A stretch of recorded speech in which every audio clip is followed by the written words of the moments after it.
Hello students, कैसे हो आप सब। पिछली क्लास में हमने लॉन्ग क्वेश्चन आंसर का क्वेश्चन नंबर 1 और 2 कंप्लीट कर लिया था। आज की क्लास में हम इसका क्वेश्चन नंबर 3 करेंगे। क्वेश्चन नंबर 3 है आपका, how is wool obtained from sheep। यानी कि जो ऊन होती है वो भेड़ से कैसे मिलती है, हमें इसको ब्रीफली बताना है। चलिए आंसर की तरफ मूव करते हैं। Wool is obtained from the sheep by a long process। हम ऊन को जो भेड़ होती है उससे निकालने के लिए एक बहुत ही लंबा प्रोसेस अप्लाई करते हैं, जिसमें अलग अलग स्टेप्स हैं उसके। पहला shearing, second scouring, third sorting, fourth dyeing, fifth combing and sixth spinning. हम इन सारे के सारे स्टेप को डीपली यहाँ पे पढ़ेंगे।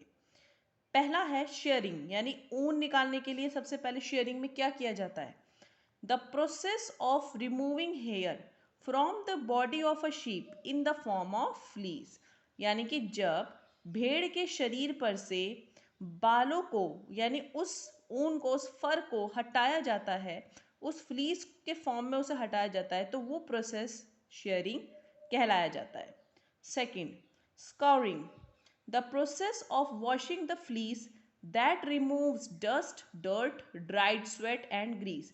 यानी कि वो प्रक्रिया जिसके अंदर जो स्किन, जो फ्लीस होती है, जो भेड़ की वूल होती है, उस फ्लीस के अंदर मिट्टी, धूलकण, पसीना या फिर ग्रीस जैसे कुछ भी सामान इसके अंदर फंसा हुआ होता है, और जब हम उसको वॉश करके धो के निकालते हैं तो वो प्रोसेस स्काउरिंग कहलाया जाता है। Third sorting, the process of separating the fleece of a sheep according to the quality of woollen fibre. इसके अंदर क्या किया जाता है, जब डस्ट और स्वेट निकाल दिया जाता है तो फिर वूलन फाइबर की क्वालिटी के अकॉर्डिंगली उसको फ्लीस में से छांटा जाता है। तो उस फ्लीस में से छांटने की जो प्रक्रिया होती है वो शॉर्टिंग कहलाई जाती है।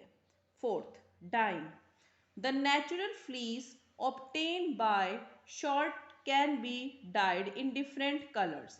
जब हम लोग नेचुरल फ्लीस को इसमें से निकाल लेते हैं छाटने की प्रक्रिया के द्वारा, शॉर्टिंग के थ्रू, और जब हम उसको फिर अलग अलग रंगों के अंदर डाई करते हैं, मतलब अलग अलग रंगों में रंगते हैं, तो वो प्रोसेस डाइंग कहलाई जाती है। Fifth combing, it is a method to prepare woollen fibre for spinning the yarn। यहाँ पे क्या किया जाता है, जो ऊन के जो रेशे होते हैं उसको हम क्या करते हैं, धागे के अंदर स्पिन करते हैं, बुनते हैं, तो वो मेथड कॉम्बिंग कहलाया जाता है। सिक्स्थ स्पिनिंग, लास्ट स्टेप है, the long woollen fibre are spun into thick yarn। यानी कि जो यहाँ पर ऊन के लंबे लंबे धागे बन गए हैं, अब हम उन्हें बुनकर एक मोटे धागे के रूप में कन्वर्ट कर देते हैं और वो हमारा वूल बन जाता है। तो इस तरह से करके हमारा यहाँ पे स्पिनिंग प्रोसेस कंप्लीट हो जाता है, और इस तरह से करके हम शीप की फ्लीस से लेकर वूल बनाने तक की टोटल प्रोसेस को करते हैं। थैंक यू क्लास, ये अपनी नोटबुक के अंदर आपको नोट डाउन करना है।